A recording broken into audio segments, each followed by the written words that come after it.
श्रीमन नारायण। श्रीमन नारायण। राधे राधे। राधे राधे। जय श्री राम। जय श्री। मंगल श्लोक थोड़ा कर लिया जाए। श्री गणेशाय नमः। श्री गणेशाय नमः। ओम गं गणपतये नमः। ओम गं गणपतये नमः। ओम नमः शिवाय। ओम नमः शिवाय। श्री शिवाय नमः सुभ्यं।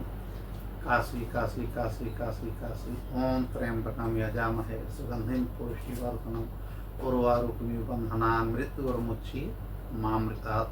ओम सर्वमंगल मंगलाय शिवे सर्वसाधिके शरण्ये त्र्यंबके गौरी नारायणी नमस्ते। ओम ह्रीं क्लीं बंगलामुखीं सर्वदुष्टानां वाचं मुखं पदं स्तंभे जिह्वां कीलय बुद्धिं विनाशाय ह्रीं ओम स्वाहा। ओम भूर्भुवः स्वः तत्सवितुर्वरेण्यं भर्गो देवस्य धीमहि धियो यः न प्रचोदयात्।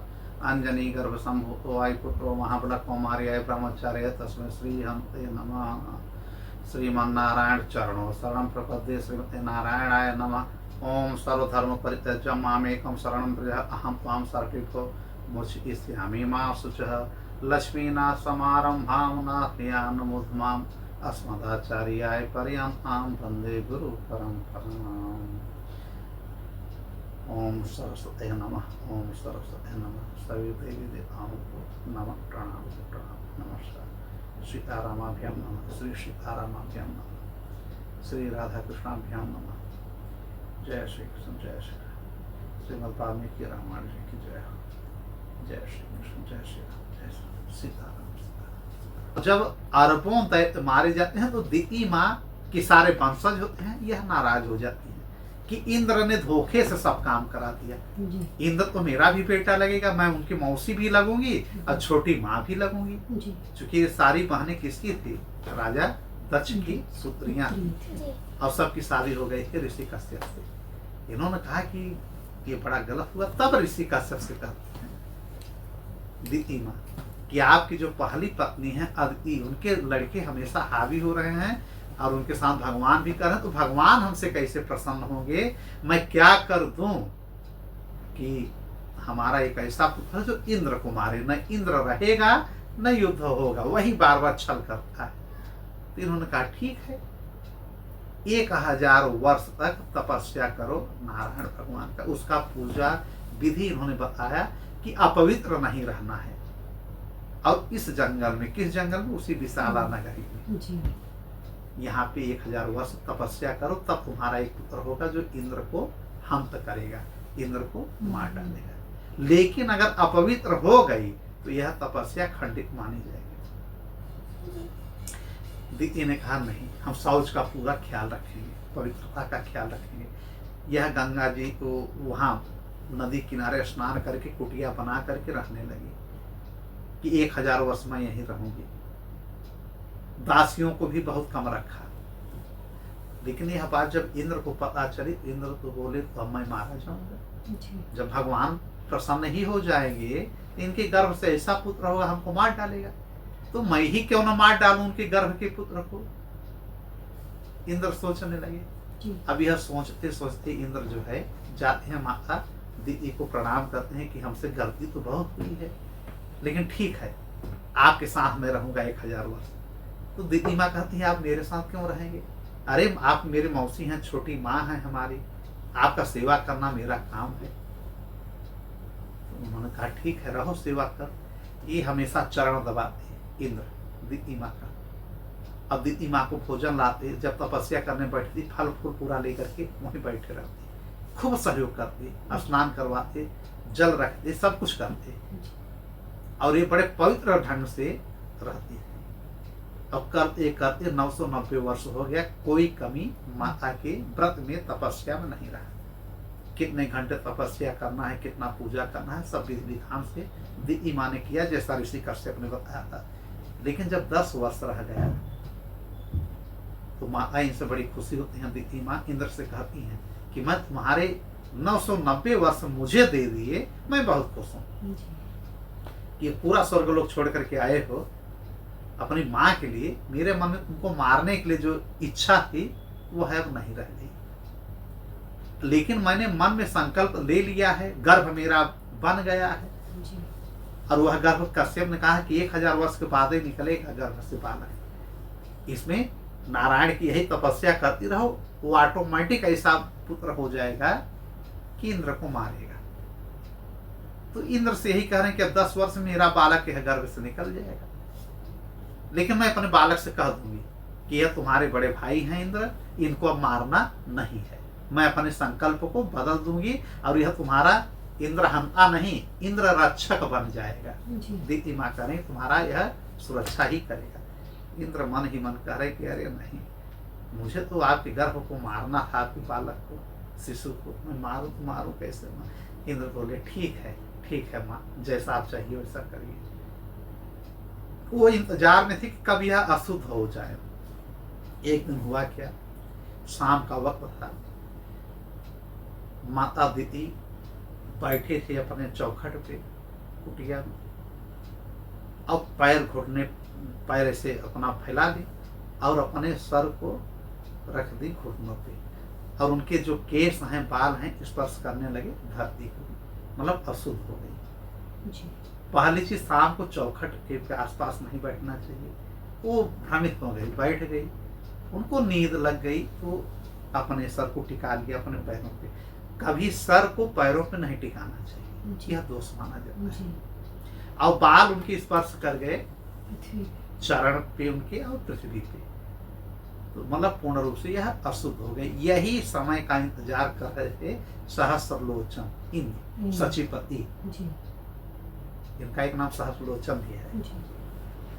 अब जैसे अशुद्ध हुई, वैसे ही माता दिति के गर्भ में छोटे स्वरूप में इंद्र प्रवेश कर जाते हैं, और जो गर्भ में बालक पड़ रहा था अपने वज्र से उसको काटने लगते हैं। अब वो बालक बड़ा तेज से चिल्ला रहा है, रो रहा है।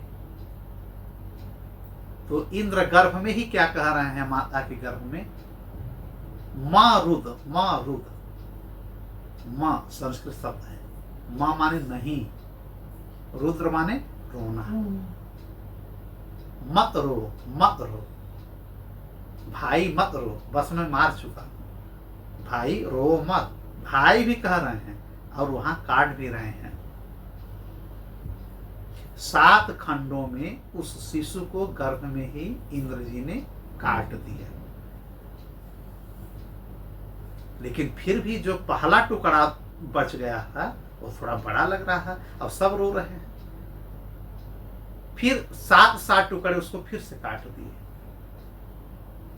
7 टुकड़े को 7 टुकड़े में फिर से काट दिए। कितने हो गए? 749, 49। मतलब एक शिशु का पहले 7 खंड किए, बराबर बराबर कर दिए। फिर उसमें से फिर सोचे नहीं मन भरा, 7 टुकड़े में 49 टुकड़ा कर दिए। अब तब तक माता दिति की आंख खुल गई। अरे इंद्र क्या कर रहे हो, मुझे भी तकलीफ हो रही, मेरे बच्चों को मार, मेरा शिशु को क्यों मार रहे हो, ये तो बहुत बड़ा अपराध कर रहे हो।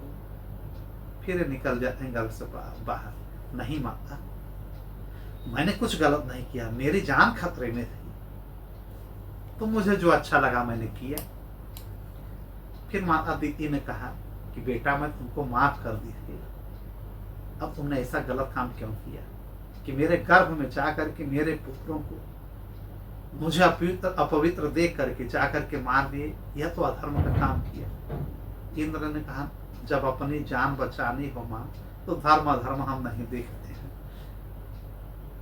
वो आकर के हमको मार डालता ठीक नहीं, लेकिन माता दीदी ने कहा कि मैं तुमको श्राप दे सकती हूँ, या तो कहो श्राप दे दो, और या ये करो कि जो हमारे ये पुत्र हैं इनको तुम जीवन दान दो, अपने साथ रखो रक्षक के रूप में। मेरी भी इजाजत है, अनुमति है। अब तुम बड़े भाई हो, तुम देवताओं के राजा हो, तुमको आशीर्वाद देने का पूरा अधिकार है। तो इंद्र सोचे कि अब तो मैं मारा जाऊंगा, कहीं ऐसा न हो कि ये नाराज होकर के मारी, मतलब हमको भस्म कर दे। इन्होंने कहा मां ठीक है, इनको मैं पुनर्जीवित कर दे रहा हूं, अब क्या करना है आदेश करो, हमको भस्म मत करो, हमको श्राप मत दो। मैं भी जल्दबाजी में इनको मार दिया हूं, अब जीवित कर रहा हूं। तो 49 लोगों को ये बाहर निकाल लेते हैं गर्भ से, टुकड़े को, और अपने तपोबल से इंद्र जी इनको जीवित कर देते हैं। तो माता दीदी ने कहा 7 निकले, कितने 7 निकले, केवल 7, जी ठीक है। वो 7 के 7 जो हुए हैं वो अब उनके गण बन जाते हैं। मुख्य रूप से 7 जो पुत्र हुए उन्हीं को कहा गया है 7 मरुद गण, ठीक। जी मतलब कि माता दीदी के सा- गर्भ में जा करके जो इंद्र ने उनके शिशु को मारा, वो 7 शिशुओं को काटा, उन 7 शिशुओं को ही कहा गया 7 मरुत गण जी या 7 मारुत, या इन्हों को 7 वात स्कंध कहा गया। 3-4 नाम पड़ा, जी ठीक है। तो यही मरुदगण, अब जो इनके 7 बने ये सब मरुदगण हो गए, माने मारुत के गण हो गए। मारुत का एक मतलब हवा भी होता है, वायु भी होता है, जी ठीक है। अब इन मरुद गणों को क्या जिम्मेदारी मिल रही है? इधर माता ने कहा कि अब इन लोगों को आप, मेरी इच्छा है कि इन 7 को अलग अलग टोली में बांट दो। अच्छा, इनका नाम क्या है 7 का? अगर कोई पूछे 7 मरुदगण का नाम क्या है?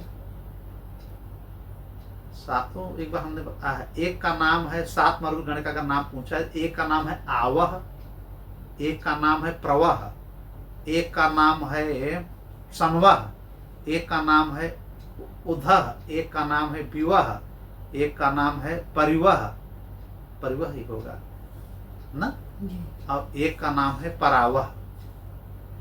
7 मरुदगण हुए, 7 का नाम इंद्र ने रख दिया। फिर माता ने कहा इन 7 को आप पहले अमरदान दीजिए और इनकी जिम्मेदारी निश्चित करिए। तो जिम्मेदारी में इंद्र से माँ ने क्या कहा कि इन 7 मरुदगणों को ब्रह्मलोक भेज दो। जो ब्रह्मलोक में वायु चलती है, हवा, ऑक्सीजन, ये इनके द्वारा चलेगी। इन्होंने कहा, इंद्र ने ठीक है माँ, और 7 को भेज दो इंद्रलोक में, अपने लोक में। जी अब वायु का काम ये करेंगे। इन्होंने कहा ठीक है माँ, माने 7 वहां गए ब्रह्मलोक, 7 कहाँ गए? इंद्रलोक। और 7 को इन्होंने कहा कि यह अंतरिक्ष में कर दो, सारे सृष्टि के लोगों को यह वायु पहुंचाएंगे, संचार करेंगे, जो हम लोगों को वायु मिल रहा है। जी ये सब दीदी माँ के लड़के हैं। एक तो पवन देव तो मेन है, जी पवन देव की मुख्य जिम्मेदारी है, लेकिन पवन देव कहाँ कहाँ पहुंचते, उसी लीला में ये सब लीला अब कर दिया गया। जैसे एक प्रधानमंत्री कहाँ कहाँ पहुंचेंगे, इसलिए मुख्यमंत्री बना दिए गए, प्रदेश अलग कर दिया गया, जी इसलिए पवन देव का विभाग थोड़ा सा विस्तार कर दिया गया।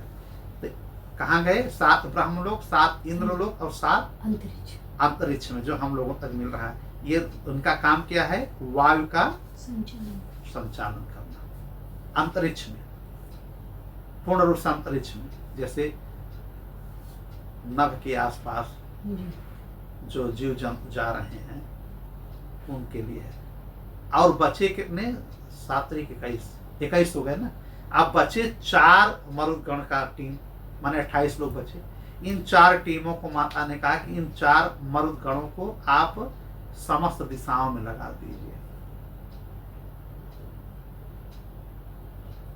अंतरिक्ष के नीचे, सृष्टि में, जो मानव तक और हर जलचल, नभचर और थलचर सबको पहुंचे।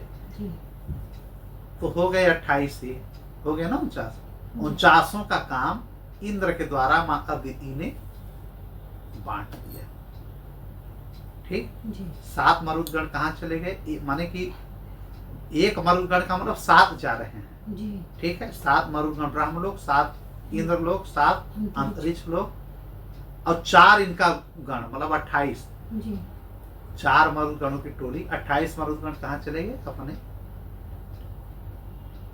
इस लोक में, जी ठीक है। कोई दिक्कत? जो संपूर्ण हमारी दिशाएं हैं। तो हो गए 7 21 और 28, कितने हो गए? 49। जी 49 मरुदगणों की जिम्मेदारी बांट दी गई। यह घटना है उसी विशाला नगरी की। यह कथा विश्वामित्र जी ने सुनाया, तब माता दीदी प्रसन्न हो गई। इनको श्राप नहीं देते हैं कि जाओ ठीक है, तुमको मैंने बख्श दिया है, छोड़ दिया है।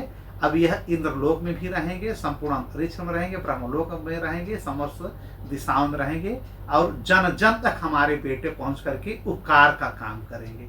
नहीं, हर बार हमारे गर्भ से दैत्य ही तो पैदा हुए हैं, कम से कम तुम्हारी कृपा से, तुम्हारी वजह से चलो मरुदगण बन गए। इस प्रकार से विशाला नगरी की पूरी व्याख्या करते हैं कौन? विश्वामित्र जी। रात गुजर जाती है यहाँ तक की कथा करने में। सुबह होता है, सुबह होते ही फिर ये लोग स्नान करते हैं, राजा सुमति से आदेश लेकर के अब पहुंचते हैं जनकपुरी, मिथिलापुरी। कुछ ऋषियों के साथ श्री राम जी, लखन जी और विश्वामित्र पहुंचते हैं मिथिलापुरी। अब जब मिथिलापुरी पहुंचते हैं तो मिथिलापुरी की सुंदरता बड़ी अच्छी है, बहुत अच्छा सजावट है हर जगह का। लेकिन वहीं देख रहे हैं कि पास में एक सूखा सूखा एक उपवन है। अब विश्वामित्र जी श्री राम जी को उधर से न ले जा करके उस आश्रम से बगल से ले जा रहे हैं, लेकिन श्री राम जी वहां रुक गए। प्रभु जी ठहर गए। अब देखिए विश्वामित्र जी यह जताना चाह रहे हैं कि मैं उस आश्रम में नहीं ले जा रहा हूं, लेकिन प्रभु अपने आप स्वतः रुक गए। ये प्रभु की माया देखिए, रुक करके बोलते हैं, हे प्रभु गुरुवर, यह आश्रम बहुत बड़ा आश्रम दिख रहा है, लेकिन सुनसान क्यों है? यह क्यों ऐसा लग रहा है कि हमारे यहाँ पे कदम रुक जा रहे हैं? इसके विषय में कुछ बताइए। मतलब जिसके ऊपर किसी की नजर नहीं पड़ती कि कौन व्यथित है कौन पीड़ित है, उसके ऊपर प्रभु की नजर पड़ जाती है। अब रुक जाते हैं विश्वामित्र, जाते हैं वाह वाह राम वाह। यह कुटिया ऋषि गौतम की पहले थी, प्राचीन काल की। आज 60,000 वर्षों से यह सुनसान पड़ी हुई है। कितने? 60,000 वर्षों से यह सुनसान पड़ा है। एक समय यहाँ पे लाखों लाखों ऋषि मुनि रहते थे। वेद पुराण हर धर्म नीति का यहाँ पे उपदेश होता था।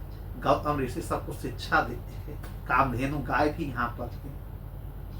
और गौतम ऋषि और उनकी पत्नी अहल्या बहुत सुखपूर्वक यहाँ पे जीवन व्यतीत करते हैं।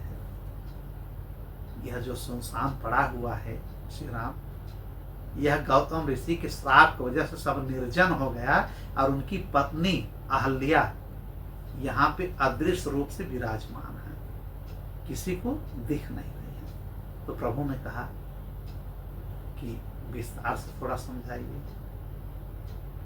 हम कुछ कथा पुराण के लिए रहे हैं, कुछ वाल्मीकि रामायण की कथा संक्षेप में ही चाहेंगे। कथा यह है कि अहल्या है कौन। पहले हम अहल्या से शुरू करें। अहल्या, अ माने नहीं, हल्या माने जो अभद्र हो या कुरूप हो, माने जो कुरूप न हो। अहल्या का मतलब पहले समझे, अहल्या का मतलब जो कुरूप न हो, जो विरूप न हो। इसका मतलब जो सुंदर हो, अति सुंदर हो। या हल्या का मतलब जिसको जोता न गया हो, जिसके ऊपर कभी किसी की गलत व्यवस्था नजर न पड़ी हो। हल्या को कहा जाता है जिसमें खेती न हुई हो। ठीक है, पूर्ण रूप से समझे। लेकिन यहाँ पे अ माने नहीं, हल्या माने कुरूप, माने जो कुरूप न हो उसको अहल्या कहा जाता है। लोग अहिल्या अहिल्या कहते हैं, अहिल्या गलत है, अहल्या नाम है। ये अहल्या कौन है? एक बार इंद्र को बड़ा नशा छा गया था, मदमस्ती कि हमारी जैसी न पत्नी किसी के पास है सची जैसी, और न अप्सरा इतनी सुंदर है कि ऐसे विश्व में ब्रह्मांड में ब्रह्मा ने बनाया ही नहीं। तो ब्रह्मा जी ने अपने मानसिक संकल्प से एक ऐसी ब्रह्मांड सुंदरी बनाई कि देख करके लोग मोहित हो गए। उनका नाम उन्होंने रखा अहल्या, माने ब्रह्मा जी की यह मानसिक पुत्री है, मन से इन्होंने बनाया। और इन अहल्या को राजा देवराज इंद्र शादी करना चाहते हैं, बड़े बड़े देवता करना चाहते हैं, लेकिन ब्रह्मा जी ने कहा स्वयंवर होगा जी। लाते हैं गौतम ऋषि के आश्रम में ब्रह्मा जी अहल्या को। अब गौतम ऋषि उस समय महान ऋषि बन चुके थे, राम जी के बहुत बड़े भक्त हैं नारायण के। और यह होता है कि यहीं से अब समस्त ब्रह्मांड की जो एक चक्कर लगा के सबसे पहले आएगा, ठीक है, जी उन्हीं से हमारी बेटी अहल्या की शादी हो जाएगी। ब्रह्मा जी ने कहा। अब सारे देवता दैत्य राक्षस जो भी उस समय थे, ऋषि मुनि, सब अहल्या से शादी करने के लिए इच्छुक हो गए थे। और अहल्या को पहले ही उन्होंने रख दिया है गौतम ऋषि के यहाँ पढ़ने के लिए जी धरती पे ही। लेकिन गौतम ऋषि ने कभी उनके ऊपर कुदृष्टि डाली ही नहीं। इससे अहल्या मन ही मन उनको पसंद करने लगी। इतने ज्ञानी, इतने परम तत्व, इतने विवेकी, उनके आश्रम में हो, कभी उन्होंने हमसे बात तक नहीं की। अब जब स्वयंवर रखा जाता है तो इंद्र वगैरह सब आते हैं, सारे देवता भागते हैं बड़ा तेजी से कि पूरे सृष्टि के एक बार हम परिक्रमा लेकर के आए। गौतम ऋषि नहीं जाते हैं। गौतम ऋषि एक शिवलिंग रखा रहता है भोलेनाथ का, उसी की परिक्रमा करते हैं। कामधेनु गाय की पूजा करते हैं। जी अब तब जाने के लिए उद्यत होते हैं कि अब हम जाएं बड़े आराम से, क्योंकि इनको भी कहा गया है कि आप भी जाएंगे। ब्रह्मा ने कहा है कि गौतम ऋषि आप भी परिक्रमा लगा करके आएंगे। तब तक एक गैया बच्चा देने वाली है। जी तो इन्होंने कहा कि अगर हम नहीं रहेंगे, सारे हमारे शिष्य भाग गए हैं, सब चले गए थे कि हम शादी करेंगे। तो गौतम ऋषि रुक गए कि नहीं, इस जो है गाय का जो बछड़ा हो या जो भी होगा उसको हमको देखना है। प्रसव काल होता, गर्भ से उस गाय के एक बछड़ा होता है, उसी का सेवा पालन करती हैं। अब तब तक काफी समय हो जाता है, सब ब्रह्मांड का, पूरे सृष्टि का परिक्रमा करके आते हैं। जी ठीक है, जी इंद्र भी पहुंचते हैं, सब देवता पहुंचते हैं, ब्रह्मा जी भी आते हैं। ये हुआ कि सबसे पहले कौन आया। और फिर इनसे भी पूछा जाता है अहल्या से कि आप अपने मन की बात भी बताएंगी।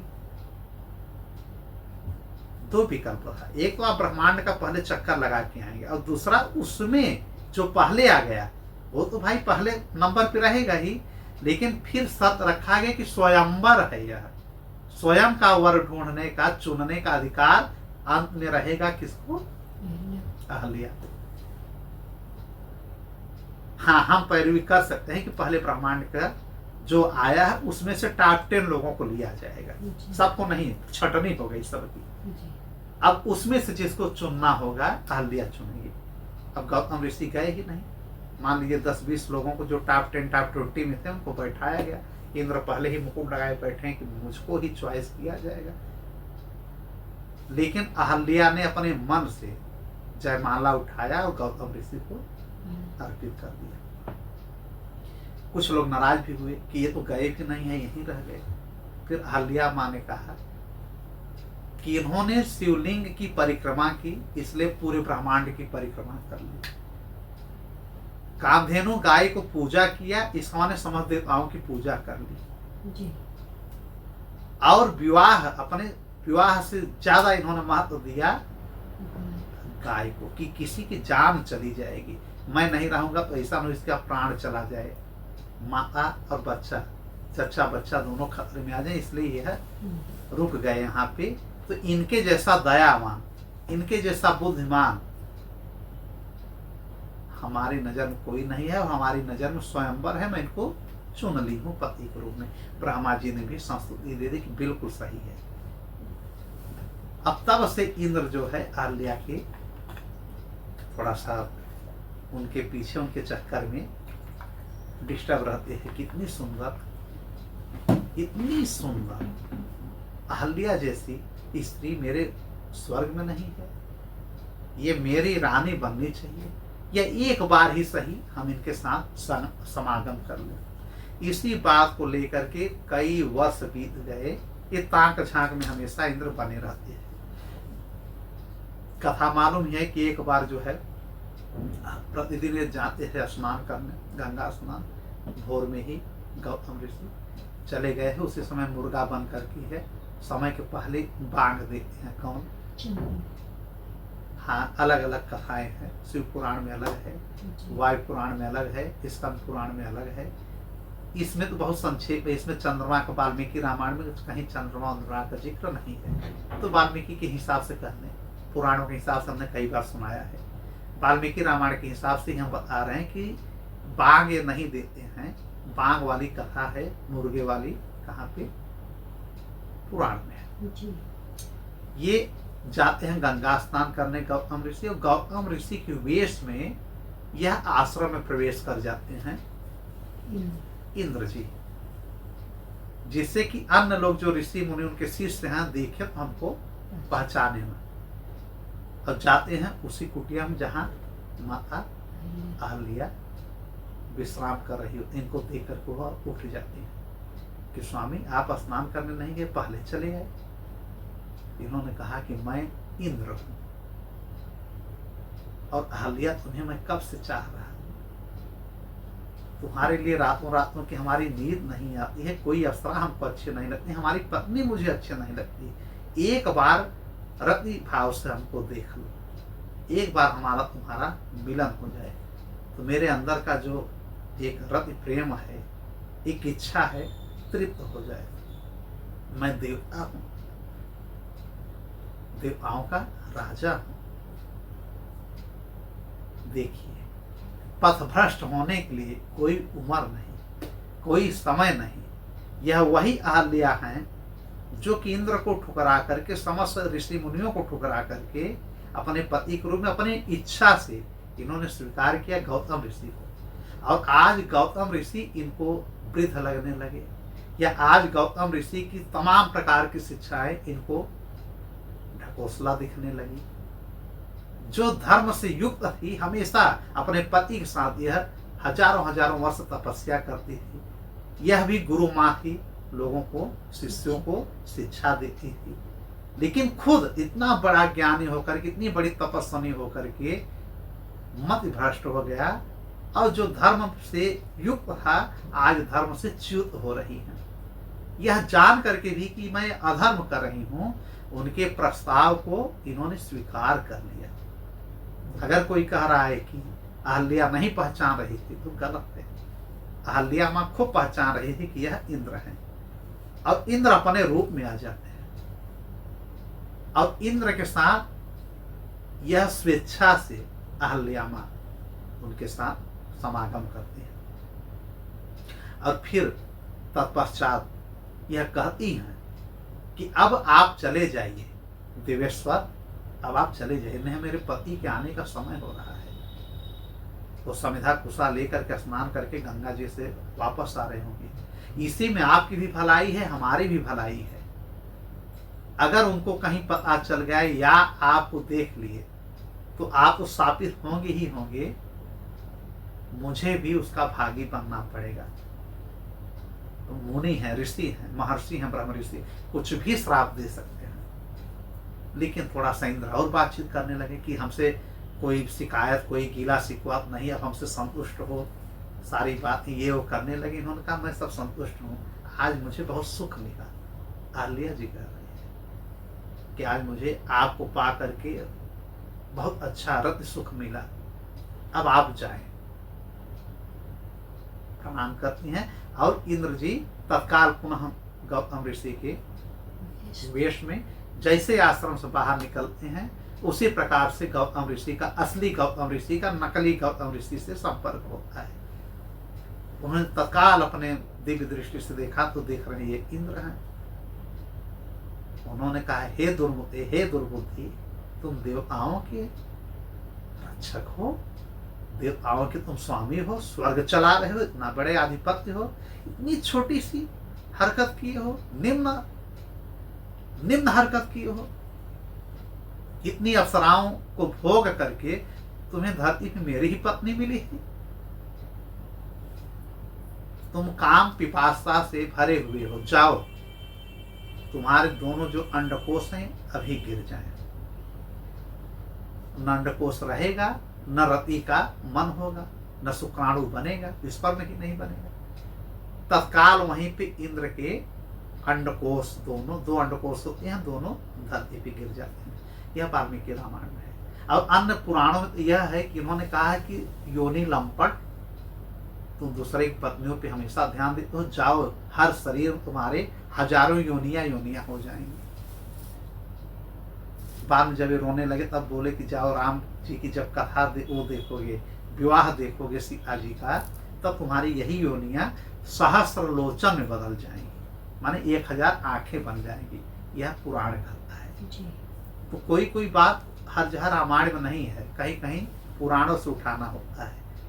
अगर इसको हम उठाएं, लेकिन विश्वामित्र जी पहले से ही इनको सहस्र लोचन कहते हैं। किनको? इंद्र को। इसका मतलब कि इंद्र को पहले से ही हजारों नेत्र थे, लेकिन पुराण कहता है कि नेत्र का कारण अहल्या बनी। श्राप इन्होंने दिया, हजारों योनियों का, यही योनियां बाद में बन जाती हैं चक्षु नेत्र। इनके अंडकोश गिर जाते हैं, ये भागते हैं वहां से। इधर इनकी पत्नी हाथ जोड़े खड़ी हैं अहल्या कि हमें क्षमा करिए, कहना तुमने बड़ा अधर्म किया है। एक पति के होते हुए क्षणिक सुख के लिए जरा भी मान मर्यादा और धर्म का तुमने थोड़ा भी यह नहीं सोचा कि तुम कर क्या रही हो। तुम तपस्विनी हो। हम दोनों शिव के और श्री राम कितने बड़े भक्त हैं। जब तुम ही गलत कर दोगी तो फिर तो ये उदाहरण कहां से कहां चला जाएगा। बहुत ज्वलंत कार्य किया है। जाओ, तुमको मैं श्राप देता हूं, हजारों वर्ष तक इसी आश्रम में अदृश्य रूप में रहोगी। तुम किसी को दिखोगी नहीं, यहां से बाहर निकल नहीं पाओगी, बोल नहीं पाओगी, चल नहीं पाओगी, स्थिर हो जाओगी और वायु पी करके जीवित रहोगी। या कभी बरसात होगा तो जल पी सकते हो, बाकी तुम ऐसे पड़ी रहोगी अदृश्य रूप में। और रामचरितमानस में क्या है? रामचरितमानस में है कि शिला बना देते हैं, मतलब पत्थर। ठीक है, कि श्राप दे देते हैं कि जाओ, तुमने पत्थर जैसा काम किया है, यह जानते हुए कि वह इंद्र हैं। तुम्हारा दिल हृदय पत्थर सा हो गया, जरा भी शर्म नहीं लगा क्षणिक सुख के लिए। तो जाओ, जब तुम्हारा हृदय पाषाण हो गया तो जाओ पाषाण ही बन जाओ। जब रोने गाने लगी तब यह कहा गौतम ऋषि ने कि जाओ, जब श्री राम जी का आगमन होगा, उनका दर्शन होगा, इस कुटिया में वो आएंगे तो तुम श्राप से मुक्त हो जाओगे। यह कह करके अपने कुछ ऋषि मंडलियों को लेकर के ये चले जाते हैं हिमालय तपस्या करते। कौन? ऋषि गौतम। कहीं कहीं कुछ संतों ने कहा है कि इनके एक सब आनंद थे पुत्र, वो तो हैं ही जो जनक के पुरोहित बने।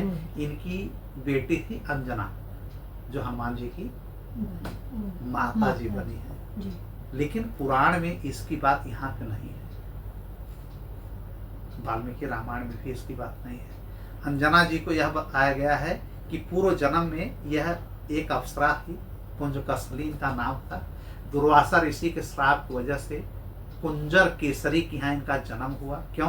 क्योंकि दुर्वासा ऋषि बैठे थे तो उनके ऊपर फेंक रही थी फल, स्वर्ग में वो गए थे तपस्या करने। तब कुंज कसली थी, बचपन में ही थी, नवयुवकी थी, और उनको देख रहे कि बंदर जैसा चेहरा लग रहा है, पीछे से मारती। और यह देखे दुर्वासा ऋषि ने श्राप दे दिया कि मैं धरती से एकांत में स्वर्ग में आया हूँ और यहाँ भी तुम उपद्रव कर रहे हो जैसे मानव लोग करते हैं। अब तुमको मेरा चेहरा बंदर दिख रहा है और बंदरों जैसा काम तुम खुद कर रही हो अप्सरा होकर के, जाओ बंदर बन जाओ। तो वही पुंजकस्थली अप्सरा बंदर बन जाती हैं।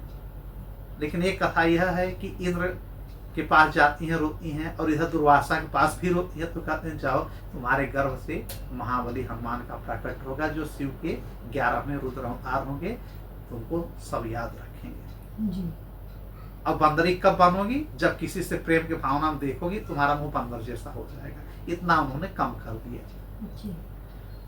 तो इंद्र ने कहा कि ठीक है, जब श्राप मिल ही गया है तो जाओ, अब धरती पे पैदा हो जाओ। तो कुंजर केसरी के यहाँ जन्म लेती हैं, और वहीं पे कौन? केसरी जी। केसरी जब जाते हैं, देखते हैं शेर से एक लड़ाई लड़ते हैं, उनको देख करके प्रभावित हो जाती हैं। और जब वो आते हैं इनके पास, इनका चेहरा बंदर का हो जाता है, अंजना का। तो वो भी बंदर बन जाते हैं, जो कि इच्छा के अनुसार वो मानव भी बन जाते हैं, केसरी और बंदर भी। तो उन्होंने कहा मैं भी तो बंदर ही परिवार से हूँ, तुम भी बंदर हो, चलो शादी कर ले। फिर दोनों लोग शादी करते हैं। बाद में हमने कथा सुना ही है कि मोहनी रूप में जो वीर स्खलन हुआ है शिव जी का, उसको पवन देव लाते हैं, इनके कानों के द्वारा गर्भ तक पहुंचाते हैं। हनुमान जी का 11वें रुद्र अवतार में शिव जी ही आते हैं हनुमान बन करके, जो राम जी की रक्षा करते हैं, दूत बनते हैं, उनका सब कुछ कार्य करते हैं। ठीक है, तो एक अंजना माँ का यह होता है कि यह करता है। लेकिन कहीं कहीं कुछ लोगों ने बता दिया है कि यह गौतम ऋषि और अहल्या की ही पुत्री है। वाल्मीकि रामायण में ऐसा नहीं, लेकिन हम आज सब देखते हैं। ठीक है, जिससे किसी प्रकार का भ्रम न रहे। शिव पुराण यही कहता है कि मतंग ऋषि ने अंजना को यह सलाह दिया कि पंपा सरोवर के निकट चली जाओ दक्षिण में, वहां पे जो एक तीर्थ है, सरोवर है, वहां पे स्नान करो और 12 वर्ष तक शिव जी की आराधना करो, तुमको शिव जैसा पुत्र होगा। 12 वर्ष एक कठोर तपस्या पति पत्नी दोनों लोग करते हैं। कौन कौन? अंजनी माँ, केसरी। अब तब भगवान प्रकट होते हैं, शिव जी पूछते हैं क्या चाहिए। इन्होंने कहा आप जैसा पुत्र चाहिए। भोलेनाथ जी ने कहा हमारा जैसा पुत्र कहाँ मिलेगा, मैं ही आऊंगा, और राम जी भी आने वाले हैं, तो चलो हनुमान बन करके हम ही आ जा रहे हैं। तो जब इनका समय होता है तो फिर पवन देव के द्वारा अपने उस वीर को पहुंचाते हैं और गर्भधारण होता है, हनुमान जी का प्रकट होता है। तो कथाएं अलग अलग प्रकार की हैं, लेकिन सतानंद जी गौतम ऋषि के ही पुत्र थे। ठीक है, जो जनकपुरी में। अच्छा, अब हम आते हैं अहल्या के उस, थोड़ा सा अहल्या को उद्धार कर दिया जाए। इधर अहल्या माँ जो है साप से श्रापित होकर के 60,000 वर्षों तक किसी को दिख नहीं रहे, अदृश्य रूप में वायु पी करके तड़प रही हैं, खुले में वहीं आश्रम में हैं। ठीक है, आश्रम सूना साना है।